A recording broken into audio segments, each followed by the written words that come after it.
Buenas noches, mi nombre es Diego MacGregor. Hoy es el 13º conversatorio de psicoanálisis, psicoanalítico, y, y estamos tratando de desarrollar en relación a la pregunta ¿qué, qué es analizarse? ¿Qué es el análisis? La vez pasada, en el anterior conversatorio, eh, que traté de hacer una de diferenciación de tres conceptos fundamentales: deseo, goce y angustia, en la primera y segunda enseñanza de Lacan. Y escuchándolo al conversatorio, me preguntaba si fue suficientemente claro respecto a la lectura, si lo que pude transmitir respecto a la lectura de qué es el análisis en ese primer tiempo y en ese segundo tiempo, de acuerdo a estos tres conceptos, había quedado clara.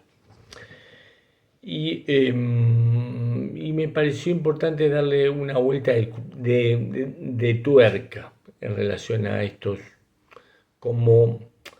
por qué Lacan toma estos tres conceptos y cómo hacerlos operativos, o cómo bajarlos para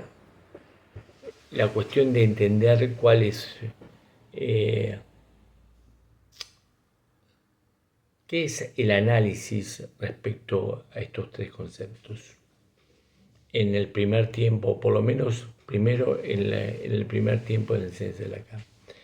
Y pensaba que si el objetivo del análisis en ese primer tiempo es la rememoración, es lo que dice Lacan, eh, eh, tengo entendido en el seminario 1, y que ya en el seminario 6, el deseo y su interpretación, Lacan busca ubicar el deseo en relación al significante, a la lógica significante, en cuanto a esta definición bastante clásica que el significante representa un sujeto para otro significante, y que cuando dice el deseo es su interpretación, en el sentido de que hay un significante que va a representar al sujeto respecto de otro significante. Y justamente cuando prioriza Lacan las formaciones del inconsciente en relación a la primacía de lo simbólico, en relación al lugar del yo como lo imaginario, y de alguna manera este yo imaginario está pensando que hay algún lugar tendría esta pulsión desaforada, cuando Lacan va a decir que en el seminario 7 que el goce en este tiempo está en relación al mal, a la destrucción, en relación a la pulsión de muerte como pulsión desaforada, y, eh, y, y en esta diferenciación entre formaciones de inconsciente y el lugar del yo como el lugar del conocimiento, podemos ir ubicando también esa pulsión desaforada. También en este primer tiempo, en esta formación del inconsciente, Lacan va a ubicar al síntoma como un nombre del Padre. Y decíamos la vez pasada que Lacan toma la lectura de Totem y Tabú para hacer un pasaje del padre totémico al padre muerto. Y esto estaría en relación a digamos, a la lectura freudiana del concepto de amenaza de castración en relación al segundo tiempo del Edipo. ¿Cómo se van relacionando los conceptos en psicoanálisis? Eso me parece realmente fascinante. Y, decíamos también que en esta amenaza de castración y en esta y en este objetivo del primer tiempo de Lacan de interpretar el síntoma al ubicar al síntoma como nombre del padre, justamente se prioriza lo simbólico porque hay un determinado significante. Este significante paterno, este síntoma estaría en relación al padre y estaría articulando el deseo con la ley. Este deseo con la ley estaría en relación a los síntomas. Y esto, de alguna manera, está en esta lógica del primer tiempo de la cuestión del deseo, la cuestión de la ley o la represión, la cuestión del síntoma como retorno a lo reprimido, en donde lo que se buscaría es ese retorno a lo reprimido porque habría una falla de la memorización. Entonces, estaríamos pensando que el objetivo del primer tiempo, de la primera lectura, del primer tiempo de lectura que tiene Lacan del análisis, es la rememoración. Pero claro, esta rememoración tiene sus límites. Después también lo importante de este concepto de angustia en este primer tiempo, en donde para Freud este concepto de angustia lo liga a la cuestión del trauma. O sea, el trauma, la angustia estaría en relación a esta relación, digamos, me perdí, esta angustia estaría en relación con este acercamiento del sujeto al deseo del otro, en donde lo dejaría en una situación de indefensión, de desamparo, y ahí estaríamos en relación al trauma.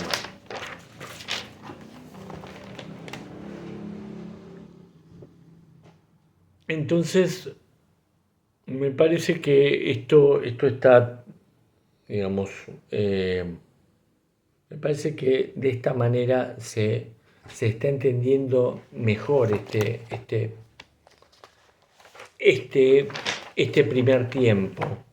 primer tiempo del análisis. Ahora, respecto a este segundo tiempo, vamos a pensar este segundo tiempo en relación a estos tres conceptos también. Y en este segundo tiempo, acá hay cambios importantes que va haciendo Lacan y que vamos a tratar de plasmarlos, de bajarlos a la cuestión del análisis, donde digamos que ya el concepto ya no habrá esta cuestión de esta articulación del deseo en relación al significante, sino que Lacan pasa del lenguaje al discurso y al que no hay universo de discurso, y a a que ya no, ese significante ya no va a representar al sujeto para otro significante, ni al deseo, sino que hay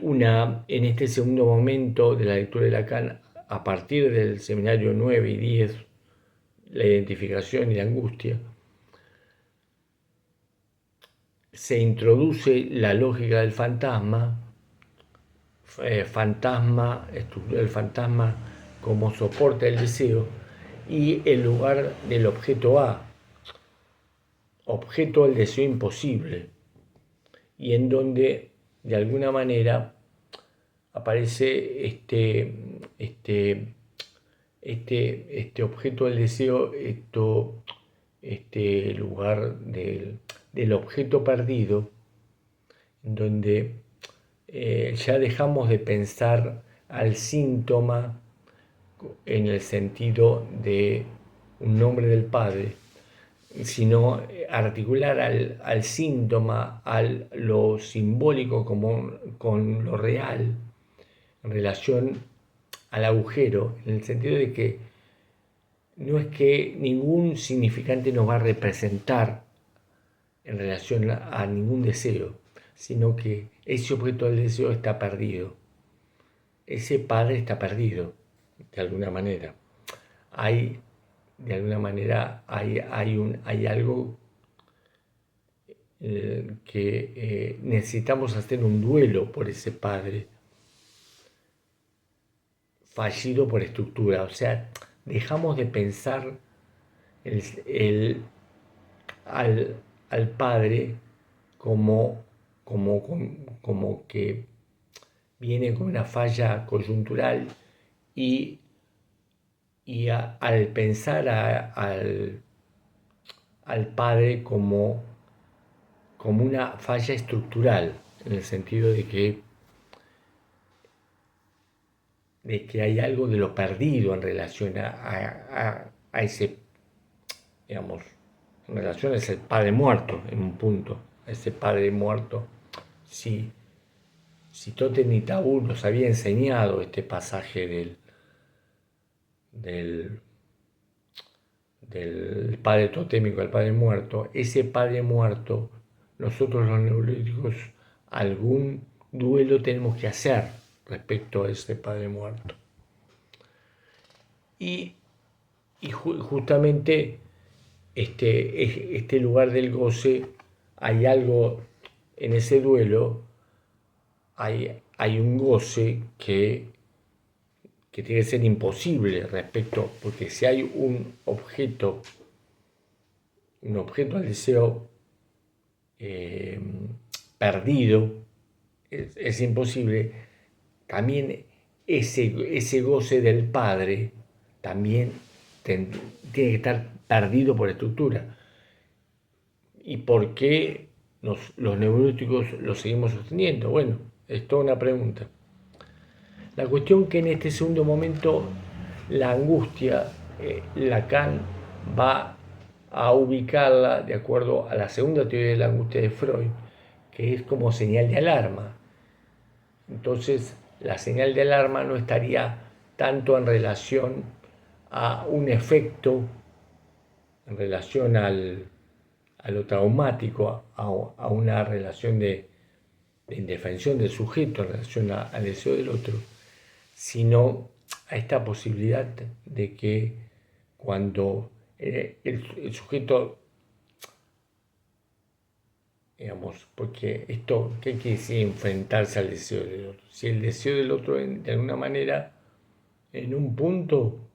uno diría, hay que hacer algún duelo respecto de, porque este objeto del deseo del otro, hay algo de lo perdido. Y si nos identificamos a él, quedamos como capturados. O sea, no podemos enfrentarnos a ese agujero, a ese intervalo, ese momento de silencio, de soledad, en esa relación del sujeto con respecto a ese a ese objeto imposible, imposible de llenar, imposible de satisfacer. Y de ahí que esa parte del significante, hay algo del significante que nos toca en las tripas, en el sentido de que no hay nada del significante que nos pueda decir nada respecto de esta relación del sujeto con su sexualidad y con la muerte. Hay algo que no tenemos ninguna respuesta. Y lo que también me pareció importante, que en este segundo tiempo, en la lectura de Lacan, la angustia la ubica como mediadora entre el deseo y el goce, como que esta angustia en el sentido de que ya no como una cuestión traumática, como un efecto del trauma, sino como esta posibilidad de tomar una distancia respecto a esa cuestión, a ese quedarse pegado, para que deje de ser un efecto del trauma.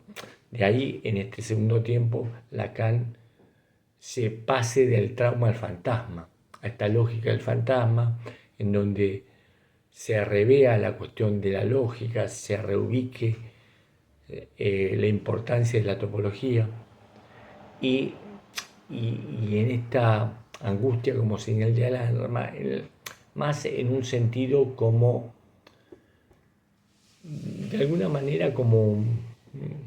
me gustaría llamarla como un lugar de filtro, un lugar de velo, un lugar de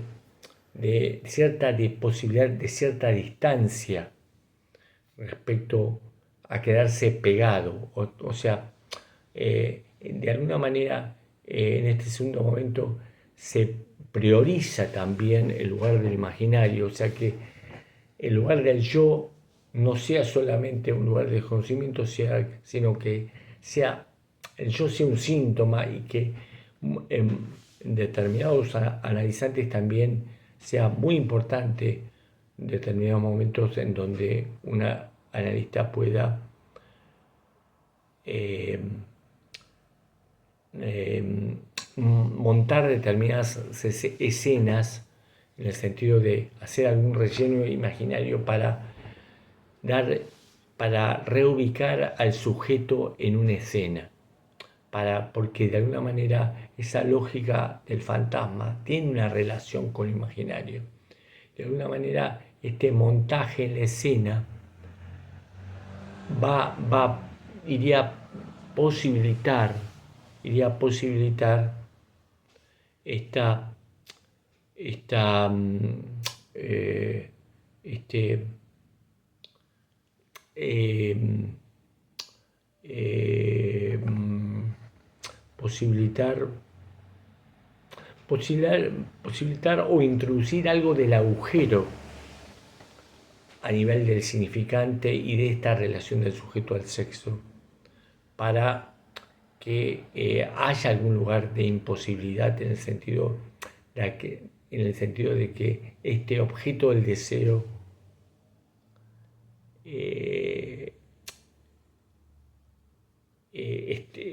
esté realmente perdido, o sea, que el sujeto pueda hacer realmente un duelo. Bueno, me pareció que era importante hacer un comentario como más metido en la lógica del análisis, y para, para,